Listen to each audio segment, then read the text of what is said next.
Europe Matin, Le 7-9. Mathieu Béliard. 8h16 sur Europe 1, l'heure de retrouver Sonia Mabrouk et son invité ce matin, Geoffroy Roux de Bézieux, le président du MEDEF. Bienvenue à vous et bonjour Geoffroy Merci. Roux de Bézieux.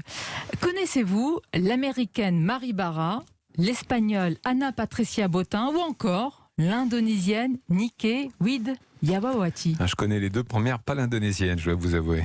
Bon, alors les deux premières, vous pouvez le dire à nos auditeurs. Je crois que la première, C'est c'est General Motors, la seconde, c'est la banque espagnole Santander, je et la crois. troisième, Alors alors là, je vous par contre, l'apprends. c'est un Elle quiz. dirige, Geoffroy Roux de Bézieux, une énorme compagnie pétrolière indonésienne. Et si je vous pose la question, c'est pour savoir, selon vous, qui sont leurs alter ego aujourd'hui en France? Non, on manque de dirigeantes emblématiques. Il y en avait une chez Engie qui est partie. Et donc c'est vrai que c'est un sujet. Avant ça, quand même, juste peut-être un mot, si vous me permettez, c'est la Journée internationale des droits de la femme. Moi, j'ai juste une pensée pour les pays où le sujet n'est pas l'entreprise ou l'égalité salariale, mais tout simplement la vie, mariage forcé, etc. Maintenant, ça ne nous empêche pas de passer effectivement de ce sujet. Bon, on a un problème en France au niveau des directions, des comités de direction, il faut le traiter. Et je le dis simplement, pas simplement, pour un sujet d'égalité, mais aussi un sujet d'efficacité. C'était dit d'ailleurs dans votre émission un peu avant, il y a beaucoup d'études qui montrent que les entreprises qui intègrent mieux les femmes et qui donnent leur chance aux femmes en poste de direction sont plus Mais performantes, c'est tout intéressant simplement. ce que vous dites. Alors pourquoi avoir besoin de quotas? Pourquoi des Écoutez, quotas alors qu'il y a l'efficacité et la compétence, Geoffroy Roux de Bézieux? Parce que les choses ne vont pas assez vite, probablement. On a aussi, alors on parle beaucoup des comités de direction, mais nous ce qu'on pense c'est qu'il faut regarder ce qu'on appelle le vivier. Alors l'expression n'est pas très heureuse, mais notamment les 10% des cadres dirigeants. Parce que c'est quand on a suffisamment de femmes dans les cadres dirigeants Oui. que naturellement elles intègrent les comités de direction et qu'ensuite elles deviennent dirigeantes. Et puis il y a un deuxième problème qui est en train de se cristalliser, c'est que vous avez des secteurs qui deviennent assez féminisés parce qu'ils reçoivent beaucoup de candidatures femmes. Bon, on prend un exemple un peu caricatural, mais les cosmétiques, aujourd'hui, les entreprises de cosmétiques n'ont pas de problème pour avoir des dirigeantes femmes. Puis vous avez des secteurs qui restent, pour des questions de stéréotypes, et qui dépassent l'entreprise, qui restent masculinisés quand on Alors qu'est-ce qu'il faut faire? Parce que la loi Copé-Zimmermann de 2011 qui impose 40% de femmes dans les conseils d'administration a permis quand même une féminisation de ces conseils.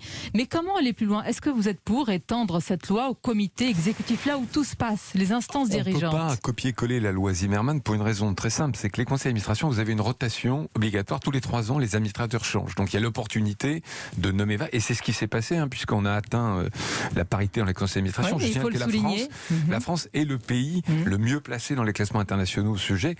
Donc il faut trouver d'autres méthodes, et nous on travaille avec Madame Borne sur un index sur ces 10% de cadres dirigeants pour les féminiser le plus rapidement possible en tenant compte de la situation des entreprises, du point de départ des entreprises. D'accord, mais vous dites que ce n'est pas faisable. Dans tous les cas, vous n'êtes pas pour ces quotas dans ces instances dirigeantes. Le copier-coller de la loi Zimmermann, pas possible, tout simplement parce que dans un COMEX ou un comité de direction, il n'y a pas de turnover naturel. Ça veut dire, en fait, il faut que les gens démissionnent ou, dire les choses en français, qu'ils soient licenciés. Et donc, si on licencie des hommes pour faire de la place aux femmes, il y a un problème de discrimination, il y a un problème de légalité, tout simplement.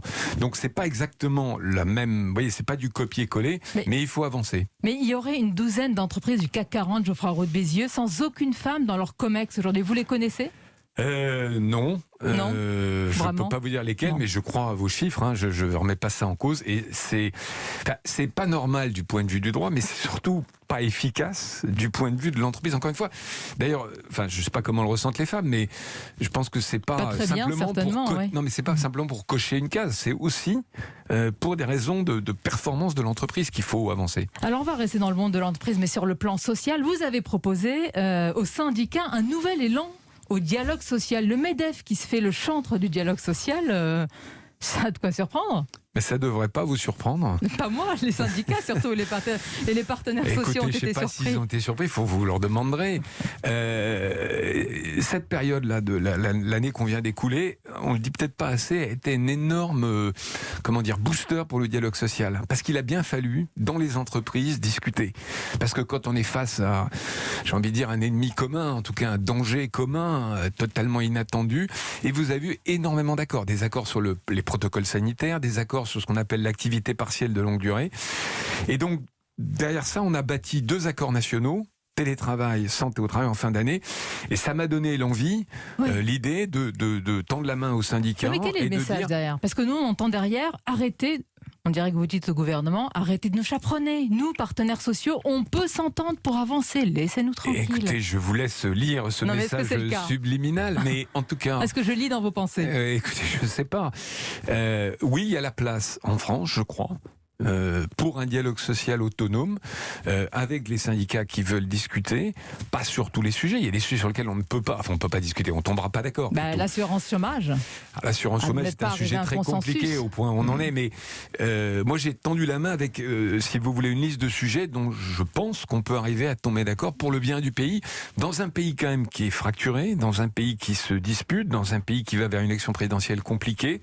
Je pense que c'est notre responsabilité d'essayer de discuter. Et tous les syndicats, unanimement, vous ont dit oui. Nous mais quand ont vous dit chiche. Oui, Geoffroy Roux de Bézieux, un pays fracturé, et on sent vraiment cette importance du dialogue social. Qu'est-ce que vous craignez ? Est-ce qu'il y a un risque d'étincelle sociale au sortir de la crise Covid ? Est-ce que cette colère est toujours prégnante ? Sonia Mabrouk, je vais vous dire, les prévisions dans ce domaine, on sait très bien qu'en 68, tout le monde pensait qu'on allait vers plein emploi. Enfin, on était en plein emploi d'ailleurs, et que tout allait bien. Donc je ne sais pas prédire. Ce que je vois, c'est que dans les entreprises, il y a des exceptions.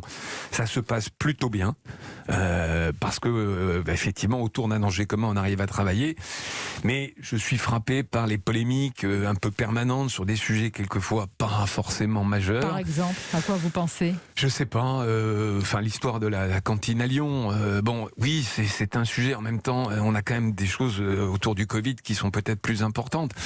Donc, en tout cas, notre rôle. Moi, je suis pas homme politique. Les syndicats non plus. Oui, mais vous faites de la politique aussi parfois quand même. On fait, je sais pas si on fait de la politique, Sonia, qu'on essaye de trouver des solutions qui quelquefois vont un peu plus loin que l'entreprise. Vous allez voir, vous faites quand même un peu de politique, monsieur Geoffroy Roux de Bézieux, parce que vous avez pris position, et c'est normal, sur la campagne de vaccination en appelant à accélérer. Est-ce que les images qui tournent là en boucle pour montrer ce week-end justement que des centres vaccinent, est-ce que selon vous, on a pris enfin le bon rythme ? J'ai l'impression.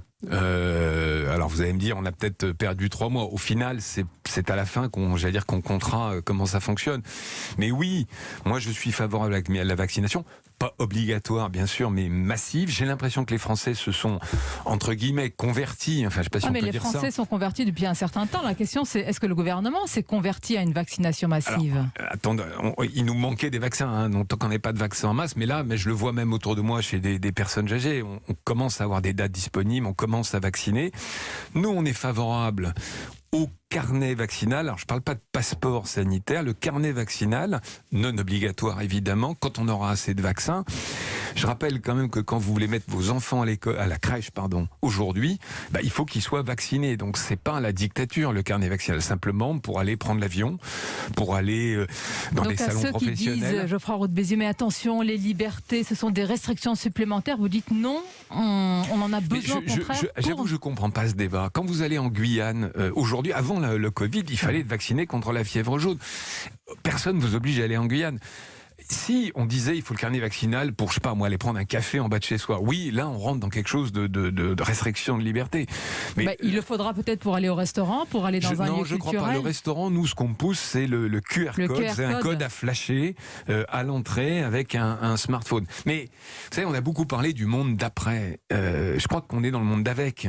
On peut pas continuer à subventionner avec de l'argent public massivement des activités. Tout le monde le sait, ça a une limite. Donc il faut vacciner plus rapidement. Est-ce que vous avez estimé, vous, au sein du MEDEF, Geoffroy Roux de Bézieux, ou calculé ce que coûte le retard de vaccination par jour ? Combien de points de PIB en moins ? Non, j'ai pas fait le calcul comme ça, mais j'ai fait le calcul de l'ensemble des aides que le gouvernement verse au secteur fermé. On est sur plusieurs milliards d'euros par mois et on sait bien qu'il n'y a pas d'argent magique. Enfin, en tout cas, on sait bien. La plupart des gens de bon sens le savent. Donc, il faut faire repartir l'activité. Et pour repartir l'activité, la vaccination, c'est la solution. Israël l'a démontré.